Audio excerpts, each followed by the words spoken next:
Assalamualaikum warahmatullahi wabarakatuh.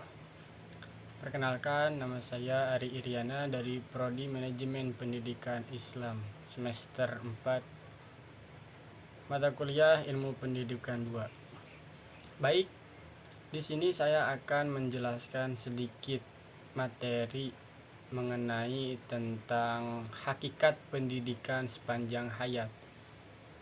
Sebelum ke materi, di sini ada sedikit latar belakang mengenai materi yang akan saya nanti sampaikan. Belajar sepanjang hayat adalah suatu konsep, suatu ide, gagasan pokok dalam konsep ini ialah bahwa belajar itu tidak hanya berlangsung di lembaga-lembaga pendidikan formal. Seseorang masih dapat memperoleh pengetahuan kalau ia mau setelah ia selesai mengikuti pendidikan di suatu lembaga pendidikan formal di sini. Nah, itu sekilas tentang latar belakang. Baik, jadi rumusan masalah atau pembahasan yang akan saya bahas yaitu mengenai yang pertama, apa hakikat pendidikan sepanjang hayat? Yang kedua, bagaimana program-program pendidikan sepanjang hayat? Yang ketiga, bagaimana dimensi sikap dan perilaku mendewasa dalam pendidikan sepanjang hayat? Baik, langsung saja ke materi yang pertama mengenai hakikat pendidikan sepanjang hayat. Pendidikan sepanjang hayat atau PSH, sebuah sistem konsep-konsep pendidikan yang menerangkan keseluruhan peristiwa-peristiwa kegiatan belajar mengajar yang berlangsung dalam keseluruhan kehidupan manusia. Asas pendidikan seumur hidup itu merumuskan suatu asas bahwa proses pendidikan merupakan suatu proses kontinu yang bermula sejak seseorang dilahirkan hingga meninggal dunia. Tujuan pendidikan sepanjang hayat adalah tidak sekedar untuk adanya perubahan, melainkan pula untuk tercapainya kepuasan diri pihak yang melakukannya. Sementara fungsi pendidikan sepanjang hayat adalah sebagai kekuatan untuk memotivasi bagi peserta didik agar ia dapat melakukan kegiatan belajar berdasarkan dorongan dan arahan dari dirinya sendiri atau directing learning dengan cara berpikir dan berbuat di dalam dan terhadap dunia kehidupannya. Dengan demikian, dorongan yang timbul dari dalam diri seseorang merupakan prasyarat untuk terjadinya pendidikan sepanjang hayat. Nah, selanjutnya ada pembahasan tentang program-program pendidikan sepanjang hayat. Pendidikan sepanjang hayat dapat dijabarkan dalam program-program pendidikan sekolah dan pendidikan luar sekolah. Dalam prakteknya, program-program dalam jalur pendidikan luar sekolah dipandang oleh sebagian pakar pendidikan lebih mampu mengembangkan kehadirannya untuk mengkondisikan tumbuhnya kesadaran, minat, dan semangat masyarakat untuk melaksanakan kegiatan belajar. Ada juga penerapan asas pendidikan sepanjang hayat. Dalam pendidikan luar sekolah menyebabkan adanya 3 ciri umum pada subsistem pendidikan ini. Yang pertama, pendidikan luar sekolah memberikan kesempatan pendidikan kepada setiap orang sesuai dengan minat, usia, dan kebutuhan belajar masing-masing. Nah, jadi kesempatan ini tuh dapat diperoleh melalui program-program kegiatan belajar kelompok, kegiatan belajar perorangan, dan kegiatan belajar melalui media massa. Yang kedua, pendidikan luar sekolah diselenggarakan dengan melibatkan peserta didik atau warga belajar dalam kegiatan perencanaan, pelaksanaan, dan penilaian proses, hasil, dan pengasuh kegiatan belajar. Jadi, maksudnya peserta didik berpartisipasi dalam mengembangkan atau melaksanakan tindak lanjut kegiatan belajar.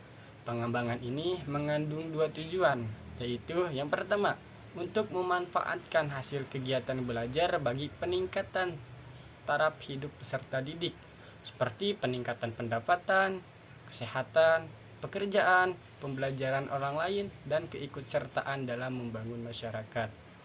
Yang keduanya yaitu untuk meningkatkan kemampuan yang telah dimiliki sesuai dengan tuntutan perubahan yang makin maju dalam kehidupan.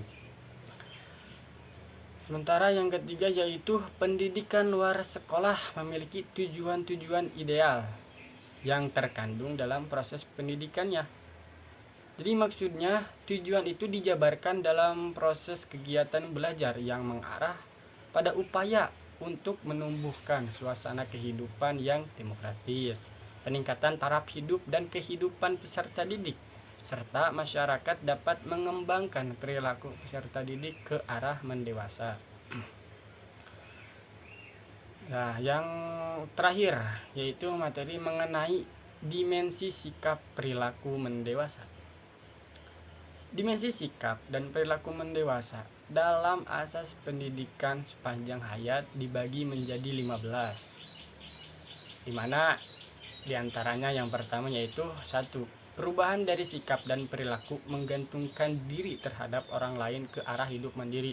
Jadi setiap manusia di dunia ini mulai hidup dalam keadaan serba ketergantungan kepada orang lain. Umumnya, makin bertambah usianya makin berkurang sikap dan perilakunya, ketergantungannya kepada orang lain. Di dalam mengembangkan sikap dan perilaku mandiri, pendidikan luar sekolah dapat berperan untuk membantu peserta didik, sehingga ia dapat menyadari dan mengakui potensi dirinya. Yang kedua yaitu ada perubahan dari sikap dan perilaku pasif ke arah sikap dan perilaku aktif. Jadi maksudnya yaitu orang yang bersikap pasif sering menyerah kepada nasib, sedangkan orang yang bersikap aktif senantiasa memperluas dan meningkatkan wawasan dari berorientasi kuantitas ke arah pandangan yang berorientasi kualitas. Yang ketiganya yaitu perubahan dari sikap subjektif ke arah sikap objektif.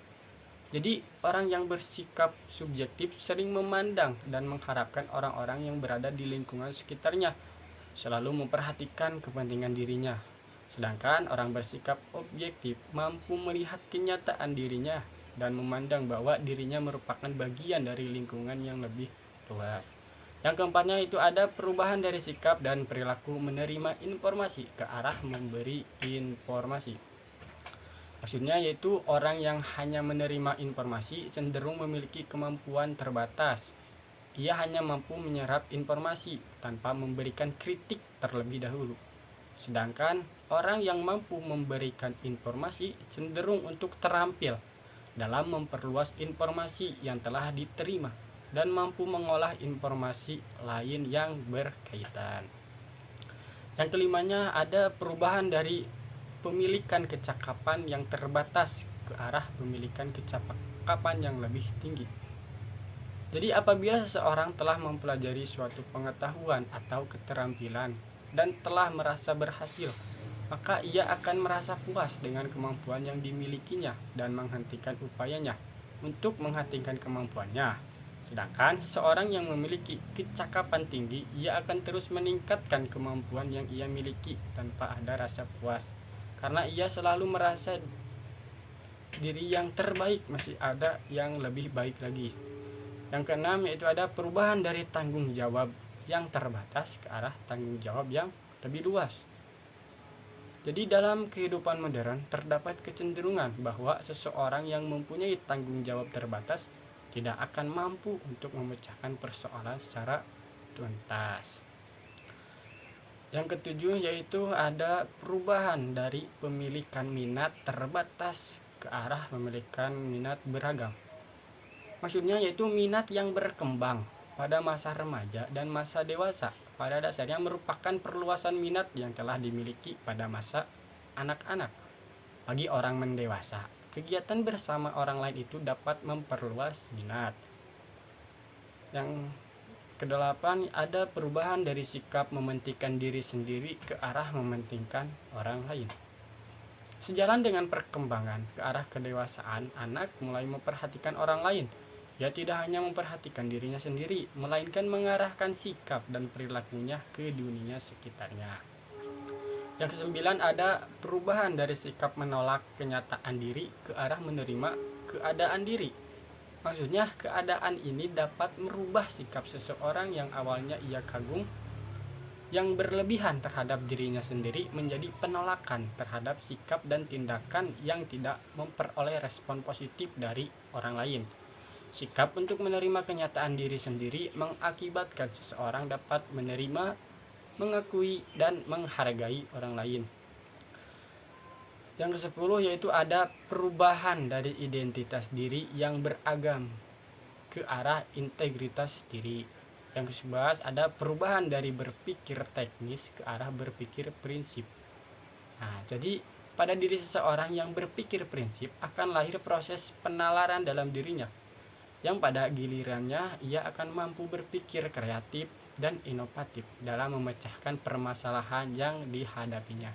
Ia akan mengenalinya dengan ilmu pengetahuan, pengalaman, dan keyakinan. Yang selanjutnya yaitu yang ke-12 ada perubahan dari pandangan mendatar ke arah wawasan mendalam.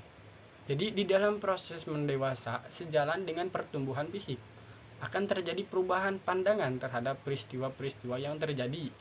Proses perubahan pandangan tersebut timbul apabila lingkungan memberi dukungan.